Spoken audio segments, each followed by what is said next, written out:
Hey everyone, and welcome to Already Cancelled. I am Peter, that is Connor, and we are going to talk about Star Trek, the original series, Season 3, Episode 17. It's called That Which Survives. So, full spoilers for the episode, as always. So what is this episode? This episode, they find a strange planet referred to as a ghost planet that really shouldn't exist. So, Kirk, along with Sulu and McCoy, and a red shirt who's not a red shirt. I almost feel like they were catching on that people were making fun of them at this point, that the red shirts always die, so they sent a blue shirt to die. Do you know what? It made me laugh because there was a point where we got a scene with him on his own a little bit before he died. I was like, this feels like a red shirt scene, but he's not in a red shirt. What's going on here? He's a red shirt. He's a red shirt in disguise, but he's still a red shirt. That said, there's another actual red shirt that dies this episode. Maybe it was just like, oh, we can't have two in one episode. We'll shake it up. Never stopped on before. It never did. But again, maybe they were aware of the reputation that the term red shirt was becoming something. I don't know.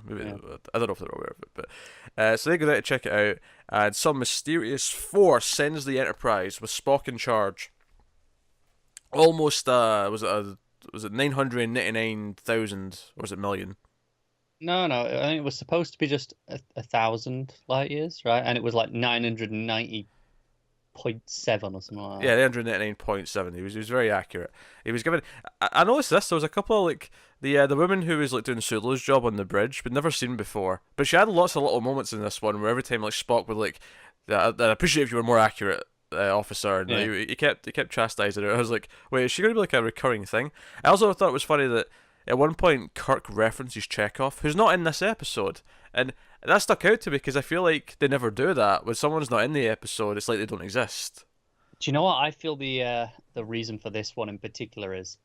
What's that? I think this episode was originally written for Chekhov, not Sulu, because it's been a while since we've had Sulu on one of these missions. Sure. And for whatever reason, they changed it. The guy couldn't make filming that week. Scheduling, whatever happened, they were like, "Oh, just Sulu, right? Okay, we'll just play him." And they just left that line in there and just added an extra thing. We're like, "Oh, that sounds like Chekhov." Yeah, just added one extra little wisecrack. Like, hey, if I wanted a Russian story, I brought Chekhov's Mr. Sulu. Yeah. So yeah, you may be right. You may be right.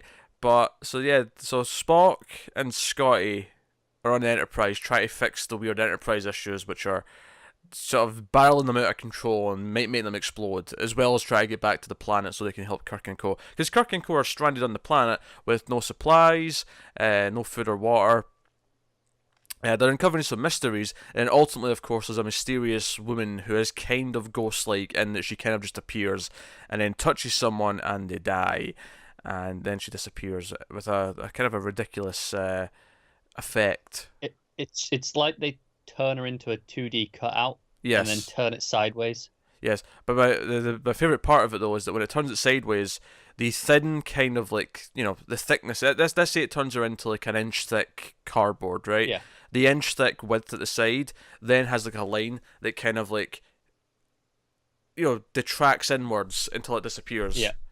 It's like a really weird effect. It's bizarre. It is strange. I mean, obviously this is not true because it's the 60s, but it's almost like someone found like a stock effect on their Photoshop or After Effects and wanted to use it, so they just clicked the button. Now, obviously that's not true because it's the 60s. They don't have that, but it's just I know it kind of feels like that. Yeah, it felt like that. Oh, I found this effect. I'm going to use it.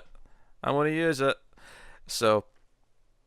Hey, I mean, if I gave in to those whims, there'd be lightning coming out of Connor's nostrils every other episode.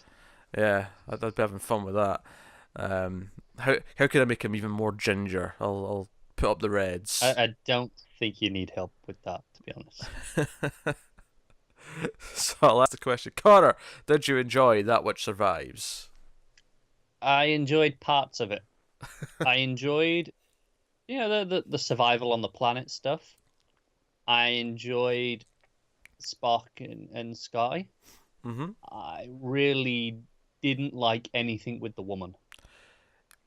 Yeah, no, I'm kind of in the same boat where I liked Spock being in charge and him and Scotty, because Scotty keeps answering things emotionally and he keeps using little metaphors and he keeps like, at one point he's like, oh, can we get back to the planet? And Scotty's like, yeah, I'll take a while, but we'll get there. I'll do can you do warp 8, Scott? He's like, oh, I'll even do a little bit more than warp 8.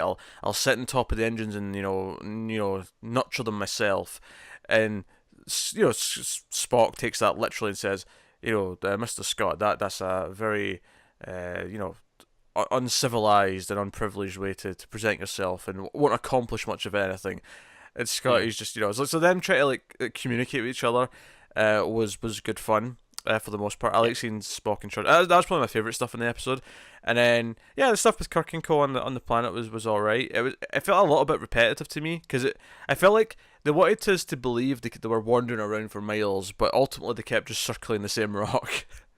Yeah, it got worse as it went on because of that. But at first, like, okay, we know there's these things here. There's got to be water somewhere. Let's try and find it. I like those elements. Yeah, my problem in this episode was actually what the plot was once it went into it, because the woman herself, like, I felt like nothing was really explained all that well in this episode. They never really explored why there's like a this weird planet that's grown out of like nowhere that shouldn't really exist. I mean, there's like a quick explanation at the end, but there's not much to it. It's just kind of, the AI that runs this thing, has created this woman to like come and attack us, and she can only attack the one that she was designed to attack for that given scene.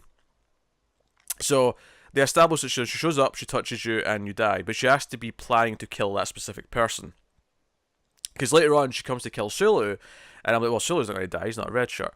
And she does touch him a little bit, and he gets, like, his shoulder gets hurt a bit. But then she touches Kirk, and Kirk's fine. And it turns out, oh no, wait, she can only kill the one that she's specifically sent to kill, and anyone else is safe. So that becomes a bit of a thing later on, where like, oh, I'm here for you, Kirk. So then, McCoy and Sulu just jump in front and like. I love that they don't just jump in front. Kirk goes, "If you would, gents," and then they're like, oh, "There we go, step in front." And I was like, okay, this is a fun idea. And then it just became them just sort of standing there as a wall for like 5 minutes. Like it got really because they immediately just got around it by going, "Well, we'll just create 2 more women to go for Sulu and McCoy." I'm like, okay, that makes sense, but it takes any drama out of it. Yeah, I felt like there was more stuff to do with this plot device. Like, let's say there was more to actually do on the planet with them trying to find resources, and maybe they do find some food or water or something like that. But it's like, okay, because of how this works, we have to stay together, and then maybe like there could be times where, oh no shit, one of us has to split up and go into the cave or whatever to fetch something. So that leaves the person who's on their own very vulnerable.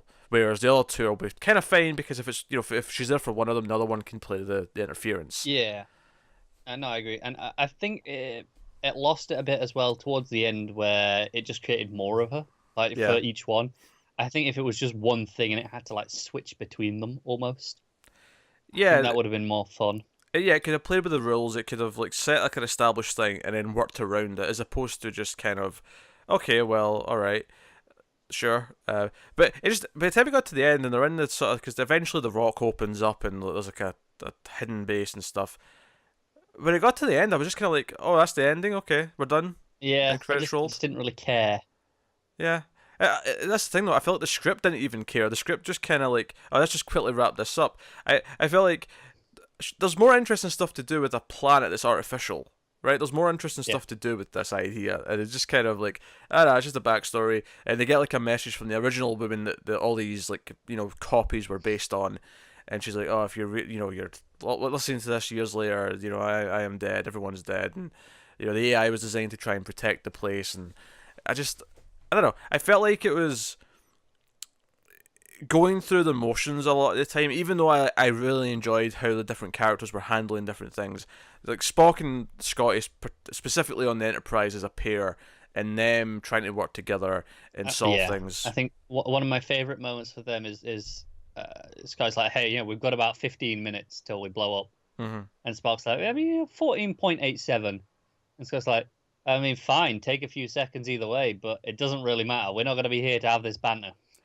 Yeah, we get this scene where Scotty has to like crawl into like a tube where there's like the reactor is, and he has to try and reverse the antimatter or some bollocks. I don't know. There was a lot of techno babble flying around at this point. Yeah.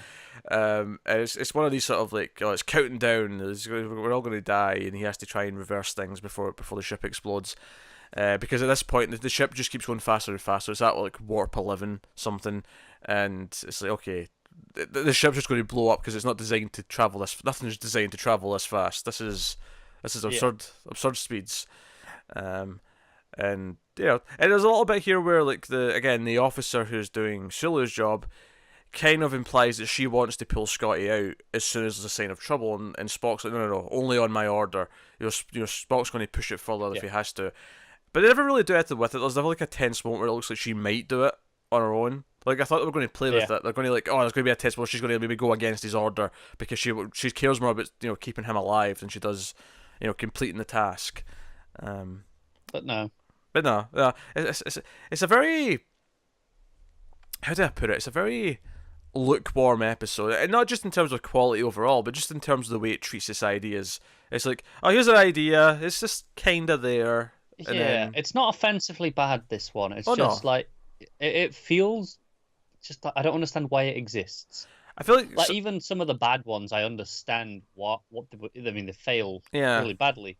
Don't get me wrong, but I get what they were trying. I get why it's an episode. This one, I don't know what the point was.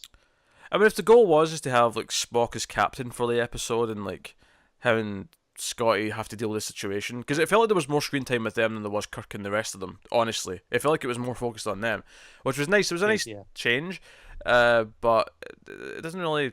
I don't know. Often we'll talk about like not just episodes of Star Trek, but just like movies and TV shows in general. We'll sometimes talk about how IDs are undercooked. The episode will feel undercooked. This is probably the most undercooked episode I've ever felt, where it just seems like they never actually sat down and did a second draft or explored the ideas or said, oh, hey, what can we do with this idea? They just, the first thing that came to mind, just threw it there, and that was it. Yeah. Because they had an episode already filled. They had to, like, oh, no, we need another one. So let's just quickly pretty much throw us together. I will say, it's funny that, I think so badly of like the budget for Star Trek, especially at this point for season 3, where I expect the worst. And we've had quite a few bottle episodes set on the Enterprise, right? Yeah. And even where they've just used the Enterprise set again like a couple of episodes ago, right? Was that last episode? Oh.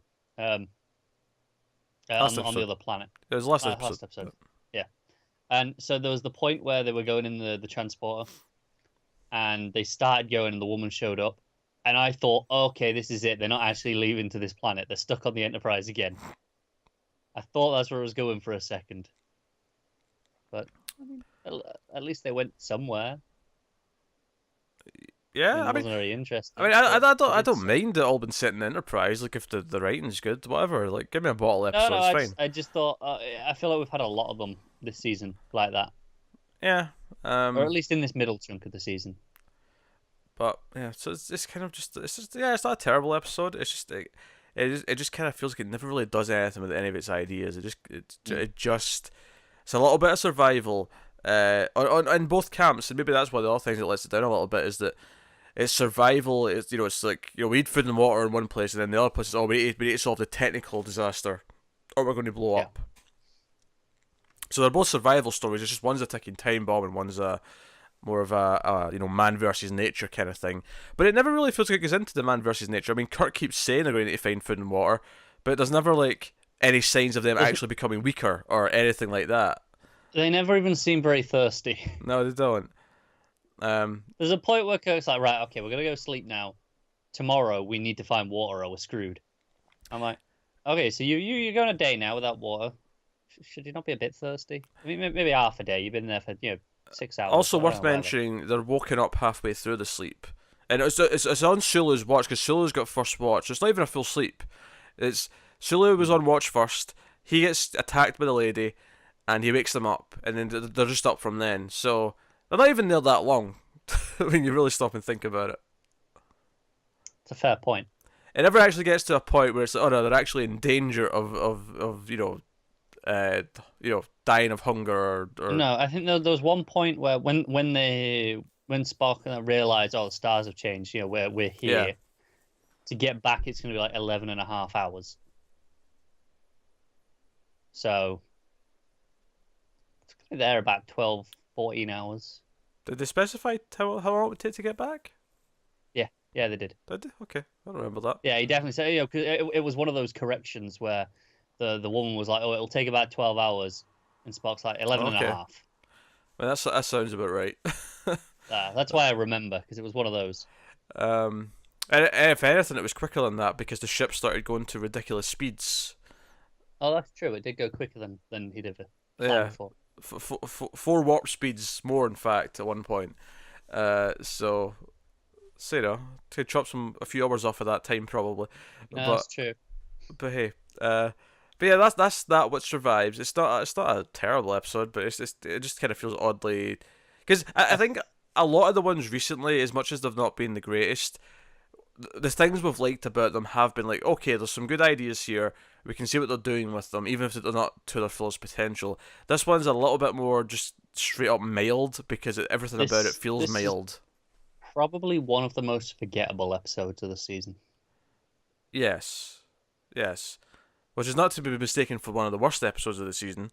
But... No, because they're that bad. They're memorable. This is just you asked me in 3 weeks. I'm not gonna remember what this is. Yep, that's fair. So there you go. That's the episode. That is episode 17 of season 3. We'll be back next week with episode 18. So let us know what you thought of this one in the comments below. Like and subscribe, all that stuff. Well, go over to patreon.com/MailFuzzTV. You can get these episodes a week early for $1 at the $1 tier, but there's obviously upper tiers as well. But going over there supports us, keeps the shows coming, and just it gives you a nice warm fuzzy feeling for helping us out. But you can support us in a number of ways, including liking, subscribing, and all that stuff. But yeah, get us on Twitter at mailed_fuzz for channel updates. But otherwise, that is us. So thank you very much once again for watching or listening. We always appreciate it. Keep watching Star Trek, guys, and we'll see you next time.